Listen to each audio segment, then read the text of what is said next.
started, I asked them about loft spaces here, and they didn't know what they were. And I was like, you don't know what a loft is? So, um,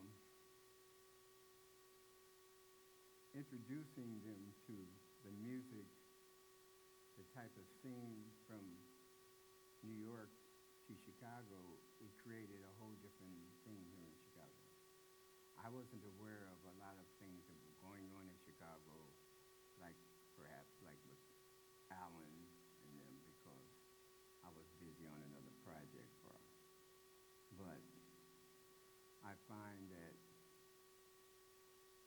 Chicago has developed a very open-mindedness these days in reference to its music, its culture, and interactions with each other due to these guys and what they've contributed in the music world. And I'm glad to see that.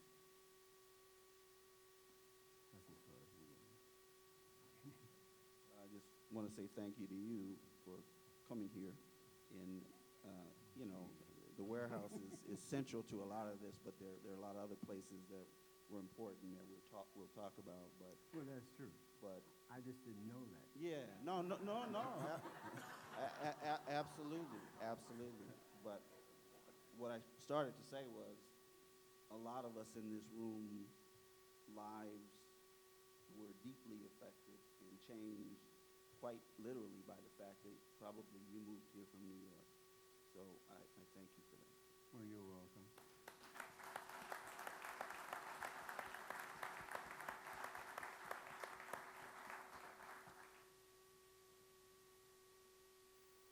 Well, for me, house music does seem to still have an aspect of the underground because it is essentially a black music form from my perspective. So it is, I think, really still telling the stories of folks who are still marginalized, even as it has moved more into the mainstream. But maybe you all can talk a little bit about this movement, how you feel about the movement for house music, the incorporation of house traditions beyond the loft party scene, moving into these kind of straighter teen scenes and the basement parties and the high schools and things like that. Well, I'll start with that. Wayne Williams, who founded the Chosen Few DJs in 1975, really deserves a lot of credit for this crossover, credit he doesn't always get. But for those of us who were a little bit younger than Robert's generation, happened to be straight, I didn't, no, I'm sorry. Happened to be straight, we got introduced to some of these spots, and it certainly was the warehouse, but you know, I was so happy to see Mike Ezibuku in the room tonight somewhere. The Jeffrey Pub on 71st and Jeffrey. I grew up 2 blocks from the Jeffrey Pub, and when I was a little kid, not a little kid, but when I was in high school, the best music I ever heard in my life was coming out of the Jeffrey Pub. And I was 13, 14 years old, and I would just kind of stroll back and forth in front of the Jeffrey Pub. It was evident to me that it was a gay bar. I wasn't old enough to go in any bar, but I would walk up and down that strip, and it was years later that I would learn that Mike Ezibuku was the DJ in there, and that music captivated me. So the warehouse certainly was a little bit later in terms of my introduction to it. There were other spots like Den 1 on the north side. A lot of people know Ron Hardy as having ruled the music box, which he did, but and maybe he had a spot before Den 1, but certainly way before the music box and before he moved to California and then came back to Chicago, he was the DJ at the Den 1 bar, which I think was on Wells, it was on the north side. I never went there, but Wayne went there. Craig Thompson, there's a lot of people that went into these environments who were not gay or lesbian. And there was that was a real issue for some of us, whether you were, and I'm embarrassed to say it now, brave enough to go into these places. So Wayne would go. Later on, I would go. We had some other people in our crew that would not go. And, they had the benefits of getting the same music that we brought back to them. But they wouldn't go. They wouldn't go. So, it was the Warehouse, it was the Den One, it was the Jeffrey Pub, and later Rialto's, I think, for Mike. So we were hearing this music, and we started taking it to literally house parties. We're in people's basements, we're in their backyards, we're doing the high school dances. I tell my kids, which is hard to believe in this day and age, like when I was in high school, house music was it. I mean, that was it. We're on the north side. We're a few blocks from like Francis Parker High School. I DJ'd Francis Parker's prom. I played nothing but house music at Francis Parker's prom. I mean, everywhere. That is what the music was at that time. So a lot of this was owing to, Wayne and Jesse Saunders and Craig Thompson and myself and any number of other people. And believe me, and there were others doing it too. I mean, Lil Lewis was doing it on the west side. We were on the south side. But that's really how it kind of opened up to the broader, sort of straight teenage kids, mainstream high school parties, proms, everything you can think of.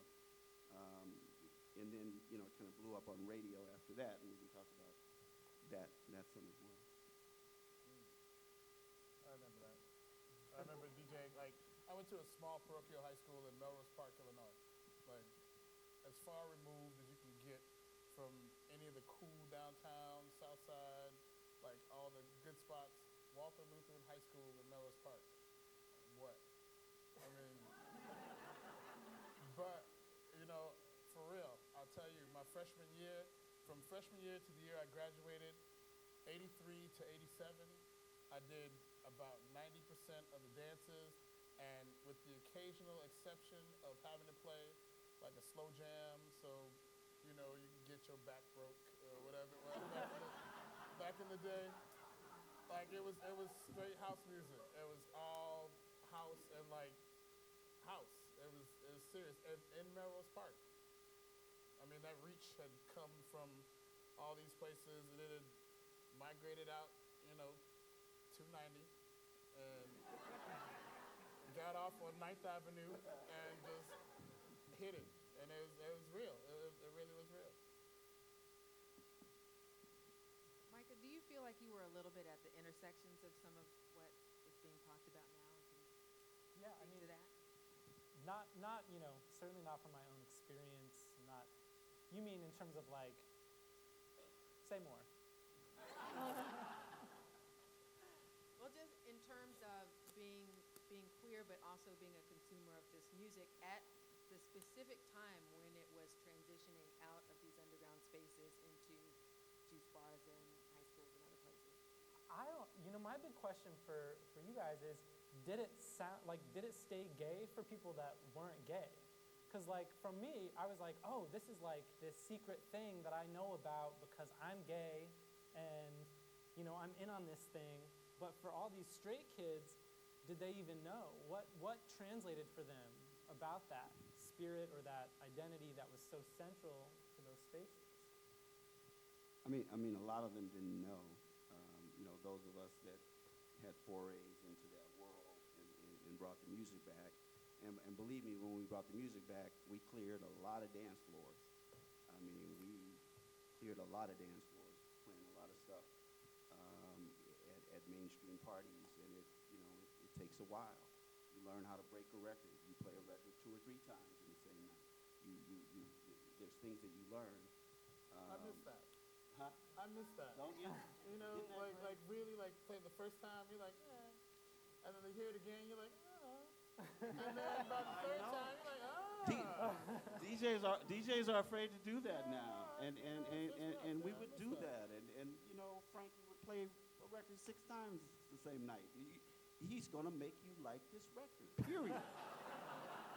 period. He's feeling it. He's going to make you like this record. Right. So, you know, a lot of the kids did not associate it at all, I don't think, with, well, I shouldn't say at all. I mean, there was enough on the mainstream disco, which, remember, all of this is kind of going on at the same time. So there's, you know, the Saturday Night Fever, there's disco anti-gay backlash, you know, going on at the same time. So I don't know. The music was just so good and so powerful that it transcended any of that stuff. I mean, I would like to spend a little bit of time talking about the power of and the role of the DJ. So Frankie Knuckles really did an extraordinary job of kind of professionalizing this role and kind of creating this, you know, sort of profile of the sort of superstar DJ.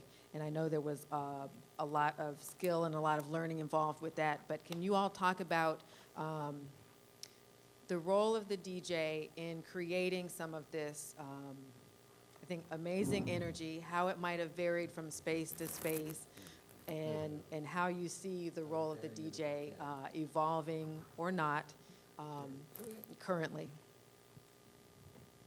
I think, Robert, you should take that. See? I was almost free. Anyway, no. And of course, you were a DJ originally, which a lot of people don't know. Yeah, that's hard for me because there's a lot of people who call themselves DJs. Dun, dun, dun. And there's people who I consider just record players. Okay.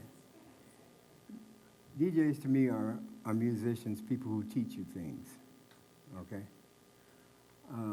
I have a lot of friends like these two in this one right here. I listened to him a week ago, and I was like amazed. Okay.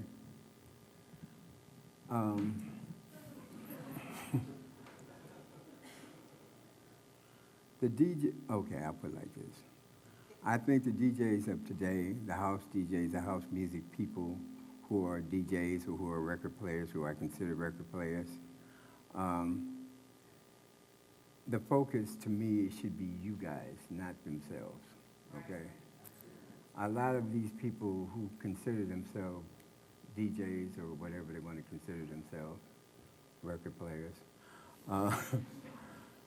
they're more focused on their own personal distribution of music than to teach you about music in itself. I've learned music from Mr. King, I've learned music from this guy. When I go out, of course, I'm old school. So therefore, playing an old record doesn't hurt my feelings at all. Okay? But I would like to learn about the newer things that you produce and do. So in the house music world, I enjoy people who teach me different things. Unfortunately, like on the south side of Chicago, it's like a music desert. You know, we don't have that. It needs to be developed. I'm working on